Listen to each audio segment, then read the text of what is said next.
did you get paid out? Okay. How much did you say? So these. Wait for this to get up. The paper I gave you goes with page 20 notes. Should work. It's coming. Maybe. Yeah, there it is. Okay. So I did. Thank you. So these three examples go with page 20. So page 20 has, we might just get through page 20 today because it kind of has multiple things to it. So page 20, we're dealing with slope-intercept form. When I talk about slope-intercept form, it is y equals mx plus b. Whether or not you know how to use this, you probably remember that y equals mx plus b. Okay? Do not make this harder than it is. Every time I teach this, it is always baffling to me why just step by step. You can do a step-by-step process. Okay, take headphones out, please. I give you plenty of time to listen. Headphones out, so I make sure we're getting this. Thank you. Headphones out, so I make sure you can get these. Jenna, you have headphones in? I do right now. Okay, thanks. You're exempted from this one section? Okay. Okay, so as I look at this is slope-intercept form. Now, your m is your slope. This is the number in front of x. So whatever number is in front of x is your slope. Your y-intercept is whatever is not with the x. Kind of like we talked about. This is why we did that review in the e-learning on Tuesday, just to kind of get a review of this. You've seen it before, okay? So if I want to write the slope-intercept form, the two things I need to find from my graph is the slope, which is m, remember, and the y-intercept, which is b. So find those two things from the graph, and then you can just plug them into the equation. So if I look at graph number 1 and I want the slope, okay, pick 2 points where it hits nicely. So I pick here and here. So I'm going to pick the y-intercept is usually a good point to choose. I'm going to pick here and I'm going to pick the point 2, 3 because it hits nicely there. Okay, find your slope. Rise over run is the easiest. So I start with my left point. I go up how many? 5. Right 2. So I go up 5, which is positive, right 2, which is 2. So my slope, which is a positive 5/2, because my line is going uphill. That's my slope. My y-intercept, do not overthink this. Where does this line cross the y-axis? -2. Right here. At -2, that's my y-intercept. So to write the equation in slope-intercept form, you take your equation, your slope goes in front of x, so 5/2 x, your y-intercept goes at the end, -2. That's it. Yes. So if I give you a graph and I want you to write the equation in slope-intercept form, find the slope, rise over run, find the y-intercept, where does it cross the y-axis, plug them in. Let's look at 3. Okay, pick 2 points. Here's the y-intercept, and there's this point right there. My line is going downhill, so I know my slope has to be a what? Negative. So my slope for this one is what? Do rise over run. Down 1, which is negative. Right 1, which is positive. -1 over 1, which is -1. So my slope is -1. My y-intercept, where does this line cross the y-axis at? +3. So that is 3. Please stop me if you are confused how I'm getting these. Find the slope, rise over run, find the y-intercept, and then just plug it into the equation. Y equals -1x, -x, plus 3. Because I went down, which was negative, and then right 1, which was positive. Does that help? We're on page 20 in the notes, Gavin. Here, page 20. We just started it. I can give you a copy of these. Remind me at the end of the block. Okay, thank you. So you can have we just got done with these.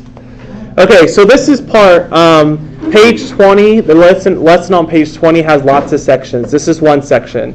Taking a graph and then writing the equation from the graph. Gavin, you can get these that you just missed on Google Classroom. I'll put them up fifth block. Okay, let's look at page 20. Let's do a couple other sections on page 20. Okay, another thing they're going to want you to do is it's going to ask you to sketch a graph using slope-intercept form. Slope-intercept form. So this is also going to be one section on this. So this lesson has like 3 different sections on your homework packet. So one section was taking a line and finding the slope, plugging it in like we just did. Next section is saying, here's the equation, graph a line. Now, we've graphed lines 2 other ways. What's one way we graphed a line yesterday? Actually, we did. No, we didn't yesterday. What's one way we graphed a line yesterday? Do it this way. As you just watch the videos. What's one way we graphed a line yesterday? With the table. With the table. Making a table is one way to graph a line. The other way to graph a line is x and y intercepts. Okay? So we have learned 2 ways to graph a line. Making a table, x and y intercepts. You get the same line, it's just different ways to graph it. So making a table is one way, x and y intercepts is the other way. This is the easiest way. It takes the least amount of work if you understand kind of the shortcuts. So this is the way that you see a lot because it's the easiest. It takes the least amount of work if you kind of know the shortcuts. So sketch a graph using the slope-intercept form. First of all, slope-intercept, y equals mx plus b. We're still on page 20. Yep, still on page 20. 20 has like 3 parts to it. Okay, so still on page 20. So first thing, you're going to get an equation like this. First thing is you need to find the y-intercept. The y-intercept is my b value. That is the number not with x. I don't know how to be any more straightforward. If your equation looks like y equals the number that is not being multiplied by x, not in front of the x, is your y-intercept. So find your y-intercept. You can go ahead and graph it if you want to. Find your y-intercept, graph it.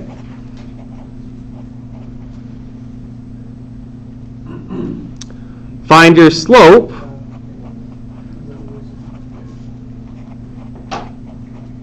Which is m, which is the number in front of x.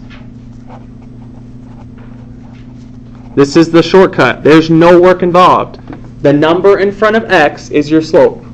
So whatever number is in front of x, being multiplied by x, is your slope.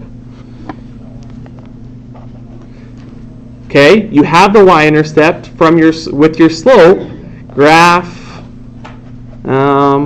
off of y-intercept. I'll explain what that means. This is a mistake I see sometimes.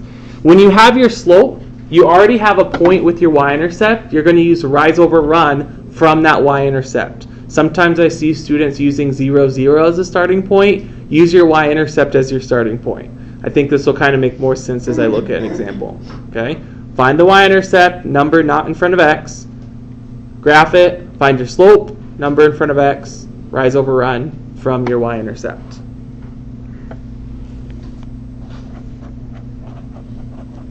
Okay, let's look at a couple examples. Y equals 2/3 x plus 1. Follow the steps. First step, find the y-intercept, which is b. What's my y-intercept? It is the number not with x. So what is the number not with x? 1. Go ahead and graph it. So to graph a y-intercept of 1, how do I graph a y-intercept of 1? I go up 1. That means it will cross the y-axis. It is 1 on the y-axis. Any questions so far? That's step 1. Step 2, find your slope. My slope is the number in front of x. So what number is in front of x? 2/3. Now, like we've dealt with slope, slope is rise over run. So here's the thing. You have to start off of the y-intercept. Start with your y-intercept. I go up how many? I rise how many? 2. It's a positive 2. I go up 2. I go right how many? So up 2, right 3. Off of the y-intercept. 2 points make a line. Draw your line. So like I said, once you kind of see these two shortcuts, this is the easiest way to graph. You don't have to plug in 3 numbers. You don't have to find the x and y intercept and da-da-da. Once you see this shortcut, it's easier to graph. That's why we kind of reiterate this way a lot. Okay, let's look at a couple more examples. Let's look at 2. Y equals negative 4x plus 2. Now, you'll notice all of these are y equals. So in order to use this shortcut, your equation has to be y equals. Okay, y-intercept first. As I look at this, the y-intercept is what? 2. That is the number, not in front of x. That is 2. If I graph a y-intercept, I want to make sure everyone knows. Austin, how do I graph a y-intercept of 2? Go up 2. You guys can do this. Up 2. Y-intercept to 2. Good. Okay, my slope is the next thing you find. Callie, what is my slope? 2. The number in front of x is my slope. What's the number in front of x? 4. Negative 4. Yep. So negative 4, and you can, anytime you have a whole number, if you want to put it over 1, it might be easier to see rise over run. So the number in front of x is my slope, negative 4. You can put it over 1 if it helps you see rise over run. Okay, now, from your y-intercept, we have to get my next point using the slope. Rise, I go down 4. So start at your y-intercept of 2, I go down 4. 1, 2, 3, 4. Over 1. So don't put a point when you go down 4. I almost did. Rise over run. Down 4, right 1. Any questions so far? Reverend, you said that. You did it. I know. Yes, I almost did it. Draw a line. 2 points make a line. There's your line.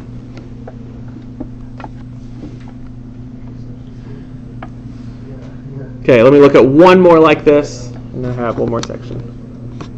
Any questions on that one? Okay, let me look at one more like this. Like if I have something like y equals negative 2x.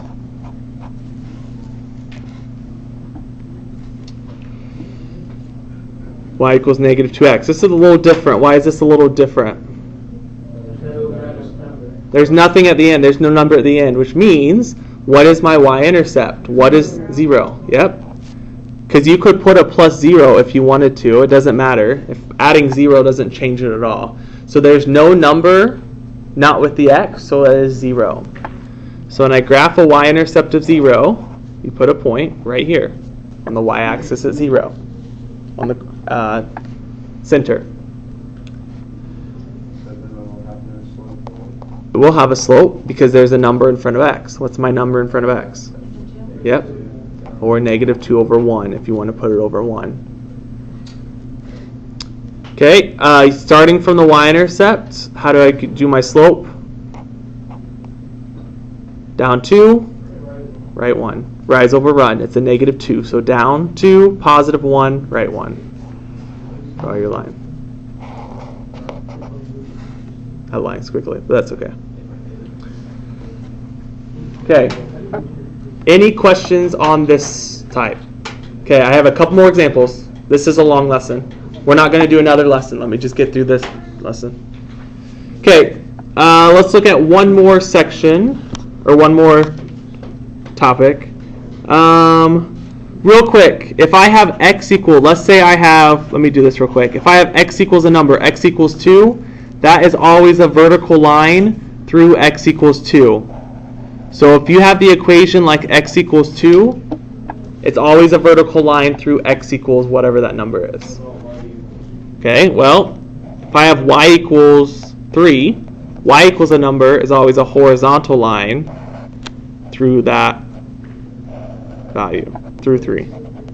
So x equals a number is a vertical line, y equals a number is a horizontal line, because it goes through the y-axis at 3.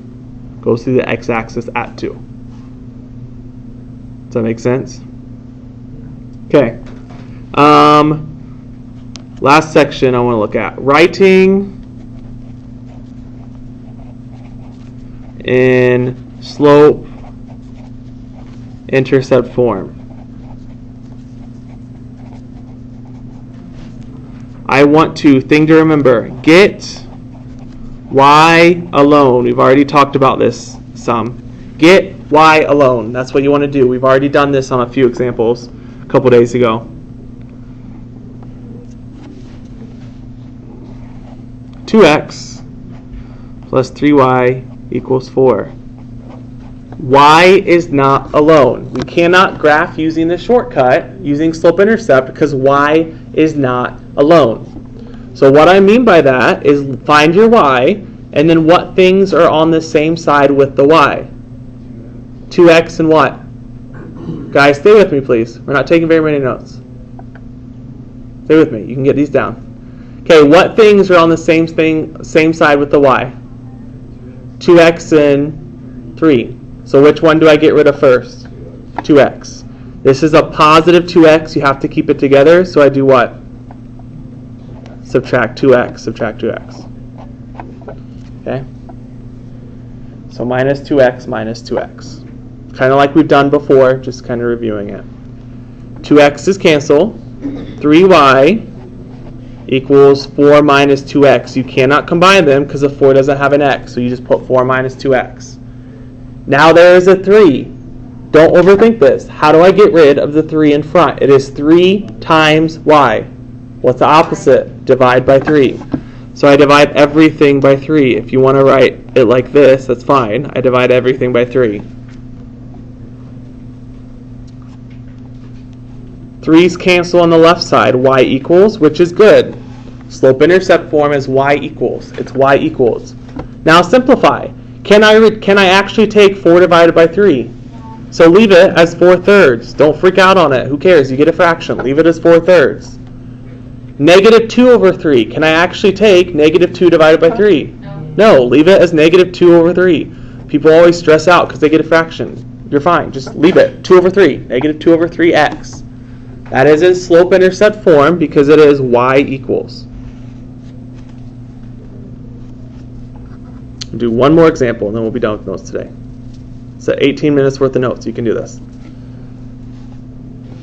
Okay, second example. What if I have x plus 3y equals 9?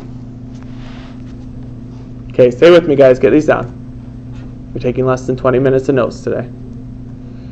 Okay, I need to get y alone. So what things are on the left side with the y? X and the 3. Which one is furthest away? X. This is a positive x, so how do I move it over? Subtract x, subtract x.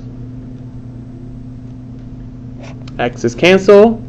I have 3y equals...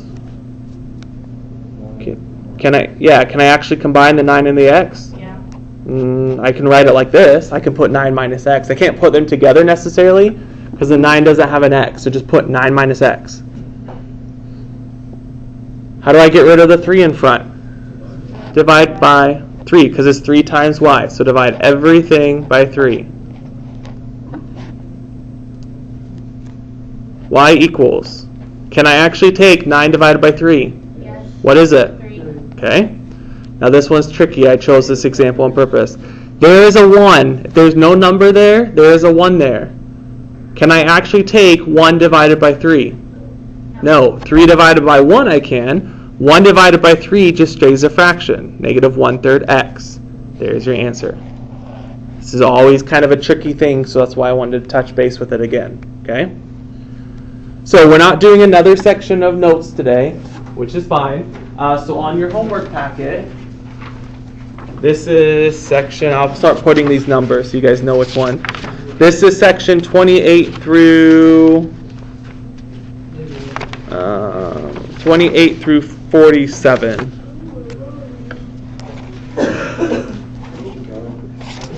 So these are numbers 28 through 47 on the Unit 2 packet. Right there. Make sure it's on there.